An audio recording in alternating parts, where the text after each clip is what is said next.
during the Cold War. It's basically a Boeing 707 modified with a refueling receptacle over the cockpit to extend its range. And this guy was loaded full of communications and command and control equipment. During the Cold War years, there was an airplane like this continuously airborne, round the clock without stop somewhere over the U.S. It had a general officer and a battle staff aboard. It was an airborne command post. Call sign was Looking Glass. It was designed to mirror the underground command post at Strategic Air Command's capability. Should that have been taken out with a nuclear first strike, one of these would have been airborne and could have taken on the war plans, and and prosecute the WW3. DC-8F airliner that the Navy bought and modified with all sorts of jamming equipment. Look at those big antennas underneath the belly. This airplane for years was used during Navy fleet exercises to simulate enemy jamming of the fleet communications, radar, and missile systems.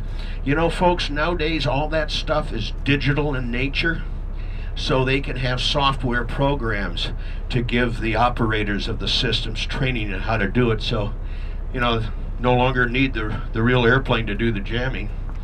Over on the left is a nice front view of the A-10 Thunderbolt. All the men and women who fly it and work on it call it the Warthog. It's not necessarily the sleekest or the fastest airplane, but does it do one superb job of providing close air support for our ground forces. This airplane is built around a huge 30-millimeter cannon with 7 rotating barrels. It comes out under the nose. You can't see it. They have it covered. It shoots. The bullets are about that long.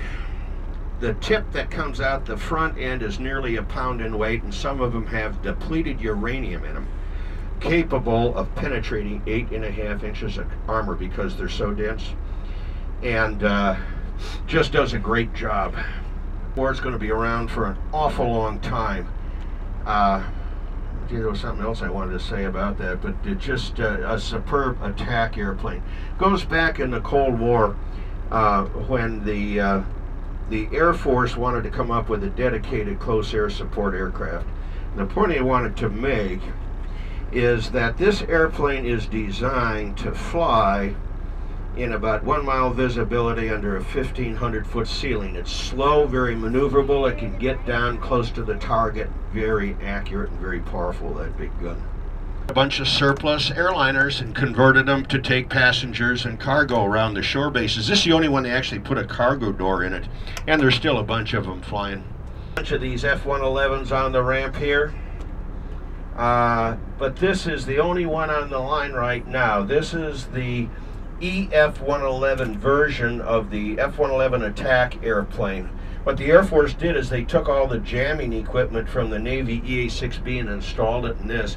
And when they made raids, attack missions, this would fly along with the F-111s, which were a lot faster than the A-6, and jam enemy radars and missile systems. They actually did that during the first attack on Libya, and we had some good news about Libya yesterday. All right, craft number 320. This is the LC-130.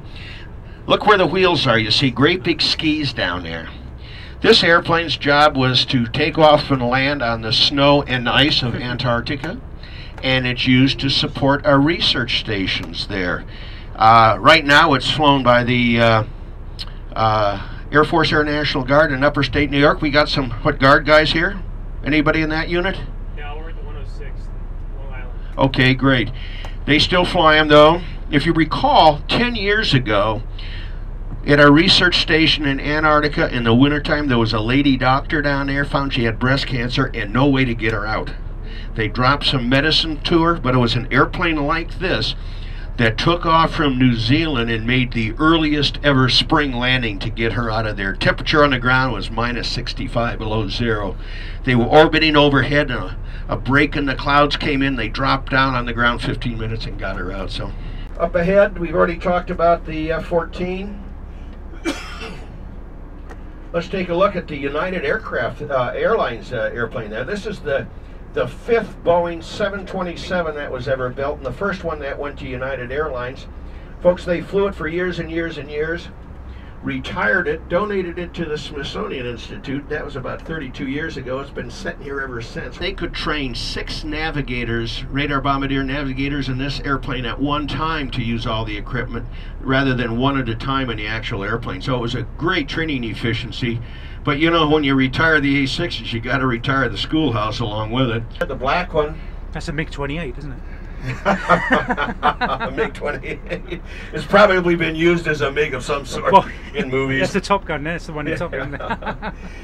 We'll talk about that. You can see this one though, the BB on the tail is missing its rudder on it. This is a T-38, and just March of this year, it hit its 50th birthday of service training Air Force pilots. It's still the advanced trainer.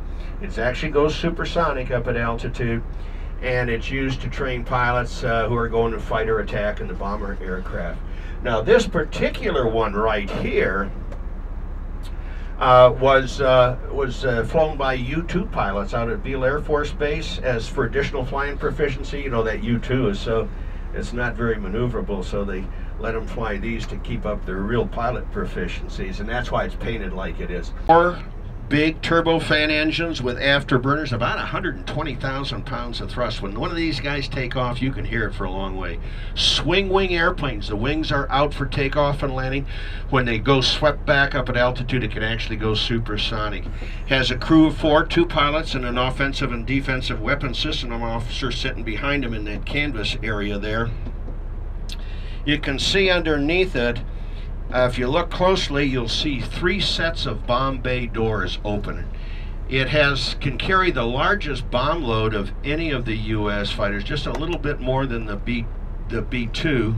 It can carry 84 500-pound bombers, and I think the B-2 can carry 80 of them in there.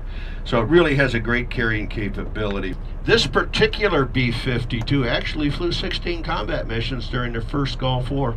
Folks, some of the B-52s would take off from Louisiana in the U.S., fly to Iraq, launch their 20 cruise missiles at 20 different targets, and then fly back non-stop. 35-hour missions. Imagine yourself being strapped in your seat for 35 hours. It's a top secret program. This little thing is powered by a ramjet engine that basically has no moving parts. It had to be going about Mach 3 just to get the engine to work, the air rushing in to hold the flame. And so they were initially going to launch it off the back of a SR-71 type airplane. And it had a problem. The fourth launch, they crashed together, lost them, so then they put a big rocket under it and launched them off the wing of the B-52. This airplane was designed to fly a one-way, 3,000-mile mission over unfriendly territory, take pictures of a specific nuclear facility, take the film out, fly out over a safe area where it would drop the camera and the film midair in a parachute to be picked up by another aircraft, and then it would self-destruct or fly in the water. And it really got too complicated to really work. And then, besides, satellites came into play and they could get the information without this. E-model with a big 20mm gun under the nose. These two got painted like you see them there, and they were used at the Air Force's 50th anniversary at Nellis Air Force Base back in 1997. So Air Force is really the young service compared to some of the others. This design, folks, goes back to the Eisenhower administration. That's how old it is. And they're really, really wearing out. They're in such high demand to refuel other aircraft and extend their range. They selected a company, and then the lawyers got involved, and it was a 3-year delay, and this year Boeing finally won the contract, and so we're going to start getting the initial 178 of them replacements. It really is needed, a replacement aircraft, because you know they just don't fly forever.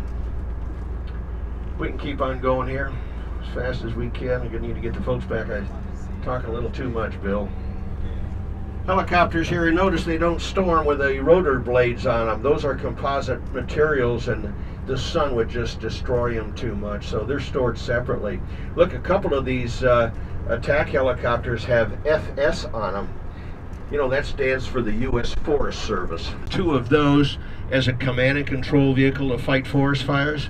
So they came in earlier this year and marked 8 of these just for spare parts for their service. White noses over there and black on the black paint on the left side with missile shapes in there. Those were targets for the airborne laser program when they were seeing how well the laser could track a missile shape.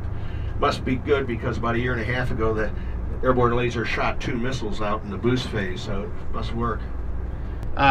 You can see there's a C-130. They do some overflow work for the C-130 depots here. The building coming up on the right is where all the orders for spare parts come in from around the world. Last year they shipped over 13,000 parts to Air Forces, Armies, and Navies around the world. You have an aircraft you're associated with at your unit? C-130s? HH-60s. And the helicopter, the HH-60, which is the rescue helicopter.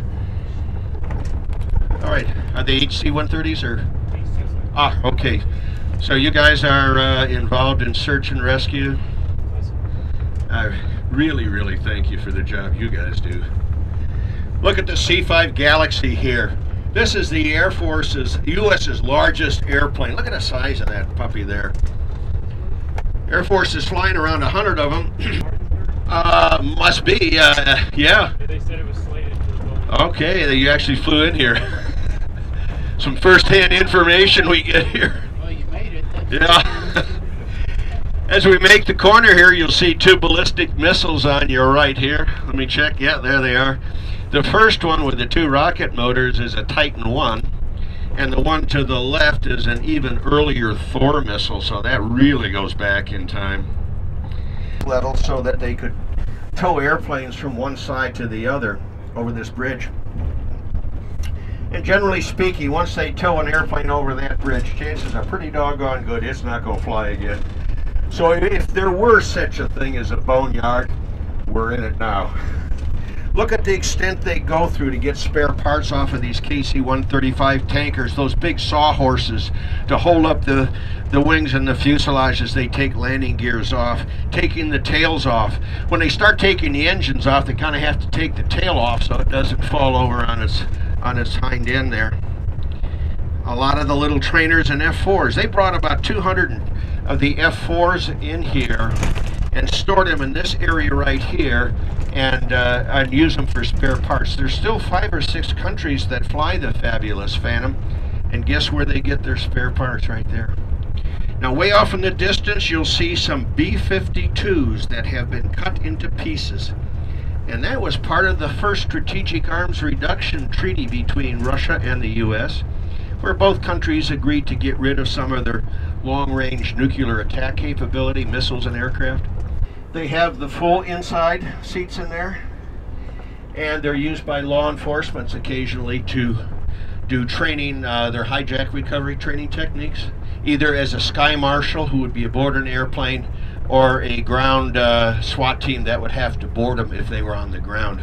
And those were part, along with these airplanes coming up on the right here, of about 220 Boeing 707 and 730 jets, 707 and 720 intercontinental jets that were, the airlines were a little reluctant. They didn't like them too much. They were a little noisy. Of course, a lot of those parts were common with the KC-135s here.